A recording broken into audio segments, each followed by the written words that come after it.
Përshëndetje të gjithëve, mirë se vini në episodin e 3 të podcastit No Easy Rounds.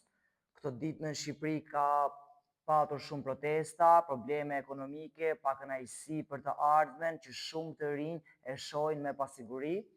Të gjithë kërkojnë zgjidhje, por pak flasin për një nga zgjidhjet më të rëndësishme, sportin. Sot do flasim për artet marciale, për klubet që punojnë çdo ditë me të rinjt, për trajnerët që mbajnë gjallë sportin, me forcat e tyre, për mungesën e mbështetjes nga institucionet që duhet të ishin krah nesh. Apo bëjmë mjaftueshëm për brezin e ri, apo po i lëm sërish klubet të luftojnë vetëm. Ky është No Easy Rounds, le të fillojmë. Sa e vështirë është të mbash gjallë një klub sportiv sot? Është si të luftosh me një dorë të lidhur mbas shpine, nuk lufton vetëm për zhvillimin e sportistëve, por lufton për të paguar qiran, dritat, faturat, pajisjet, për të mbajtur gjallë një aktivitet për rininë e sotme, që këta fëmijë të kenë një pasion për të ndjekur dhe një të ardhme premtuese. Çfarë mbështetje reale keni marrë nga shteti, bashkia apo institucionet përkatëse? Të jemi sinqert, ne kemi marrë vetëm duartërkitje, por duartërkitjet nuk paguajnë qiran, nuk çojnë sportistët në gara, nuk krijojnë kampion të vërtet. Okej, bëm një pushim të shkurtër, pasi na erdhi porosia nga Sushi Club. Tani do t'i marr porosit live, do t'i testoj, do t'i shikojmë shijen dhe cilësinë që ato kanë.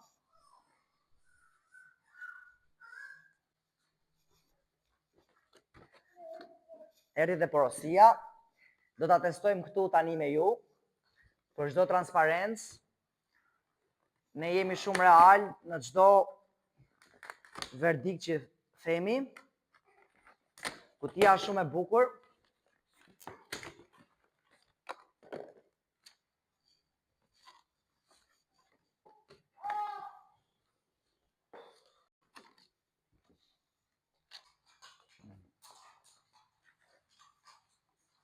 Roll with love.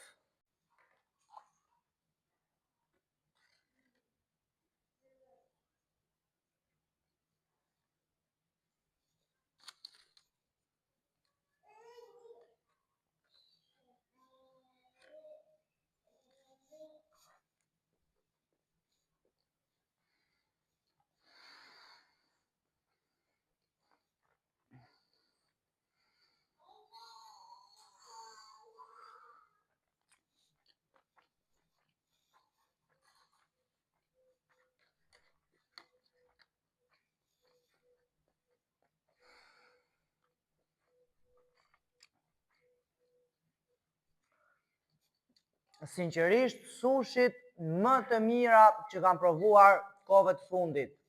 I swear to God. Salmoni super i freskët, çdo gjë ka shije perfekte, ndihet në çdo qeliz, është jo sepse na supërtuan ne, por me të vërtet ne kemi zgjedhur restorantin më të mirë të sushive për të realizuar podcastin ton, pasi siç e dini dhe artet marciale vijnë nga shtetet aziatike dhe është perfekt. Dhe një kuriozitet që ju nuk e dini, Sushi Club është i vetmi restorant që ka all you can eat në 7 ditë të javës dhe nuk ka vetëm sushi, por ka dhe mbi 100 pjata të tjera që ti mund të provosh, si që janë këtu.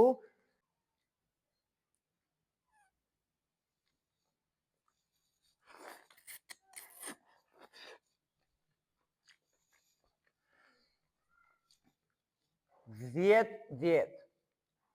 Definitivisht, restoranti më i shijshëm në Tiranë për kuzhinë aziatike. 10. Por, nuk mbaron me kaq, kemi akoma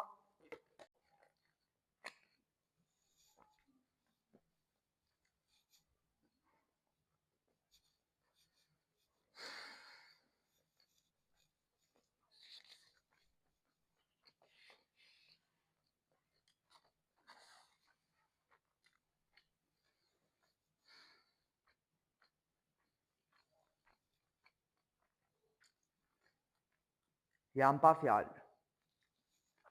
Jam totalisht pa fjalë. Faleminderit Sushi Club. Kur ju kontaktojnë zakonisht institucionet? Zakonisht na kontaktojnë kur ka kamera, kur ata ka nevojë për ne që të mbushim shfaqjet e tyre me programet tona, me aktivitetet tona dhe gjithçka që marrim janë thjesht falënderime dhe shihemi herës tjetër. Çfarë sakrificash bëjnë trajnerët dhe drejtuesit e klubeve që publiku nuk i sheh? Publiku shikon vetëm medaljet, nuk shikon të pagjumë, streset, pagesat e vonuara, borxhet. Trajnerët i kushtojnë më shumë kohë fëmijëve të tjerë sesa familjes. Çfarë humbet Shqipëria nëse nuk investon në sport dhe të rinj? Nuk humbet vetëm medalje, humbet karakter, disiplinë, shëndet dhe një brez që mund të ishte më i fortë. Çdo euro që nuk investohet sot në sport, nesër paguhet më shtrenjtë në problemet sociale. Nëse do të kishit përballë ministrin e sporteve ose drejtuesit e federatave për 2 minuta, çfarë do t'u thoje?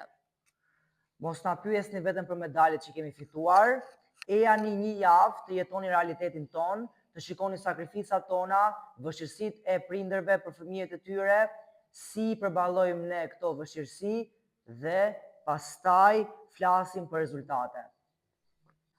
Përse artet marciale dhe sportet janë kaq të rëndësishme për edukimin e të rinjve? Sepse ato të bëjnë të kontrollosh veten, para se të kontrollosh kundërshtarin, të mësojnë respekt, disiplinë, përgjegjësi. Në palestër nuk ndërtohen vetëm sportistë, por ndërtohet karakter. A mund të themi që artet marciale janë mënyra më e mirë për të larguar të rinj nga krimi edhe veset e këqija? Absolutisht, një njeri që ka një akademi, ka trajnerin dhe ka një vizion për të ndjekur, është shumë i sigurt për të mos humbur rrugën e tij. Nuk po them që sportet zgjidhin çdo problem, por parandalojnë shumicën prej tyre. Kush i financon në të vërtetë sakrificat e klubeve, trajnerëve, familjeve? Le të jemi realist, shumica e klubeve mbahen gjatë nga trajnerët, prindërit dhe dashamirës të sportit që shikojnë vizionin e sportistëve. Nëse ata ndalojnë, shumë klube mbyllen. Dhe kjo është një dëm jashtëzakonisht shumë i madh për çdo shtet. Sa talente kemi humbur ndër vite, duke qenë se nuk kanë pasur mundësi ekonomike që ta vazhdojnë sportin? Më shumë se ç'mund ta imagjinoni. Në 10 vitet e mia eksperiencë kam parë talente jashtëzakonisht shumë të mëdhenj, me premisa shumë të larta për të arritur karriera të mëdha në këtë fushë, por si çdo i ri, kur arrin moshën 15, 16, 17, i duhet një arsye për të jetuar, i duhet kushte ekonomike më të mira dhe janë drejtuar drejt punës duke lënë sportin si dorë të dytë. Nëse nesër do të kishe një buxhet serioz për sportin, cilat do të ishin 3 gjërat që ti do të investoje? Së pari do të mbështesja klubet bazë, së dyti do të financoja pjesëmarrje në gara kombëtare, ndërkombëtare, dhe së treti do investoja te trajnerët, pasi pa trajner nuk do kishte asnjë kampion. Apo e trajton Shqipëria sportin si investim apo si shpenzim?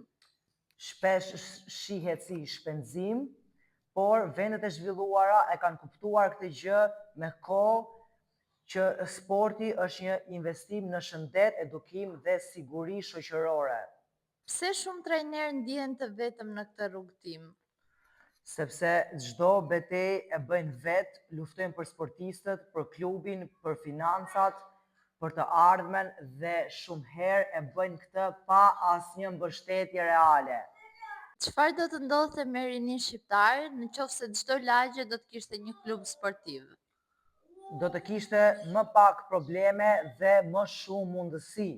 Nëse nuk do ketë palestra apo klube sportive në lagje, do ketë më shumë PlayStation, do ketë më shumë internet, më shumë teknologji, më shumë shpërqendrime dhe më shumë kohë e humbur për rinin tonë. Çfarë ju mban ende të motivuar kur përballeni çdo ditë me mungesë mbështetjeje? Kur shikoj fëmijët që bëhen më të fortë, më të disiplinuar dhe i shikoj më të sigurt ke vetja e tyre, kjo është një medalje shumë e madhe për mua, sepse shumica e trajnerëve e bëjnë këtë punë për pasion dhe jo për përfitime vetjake.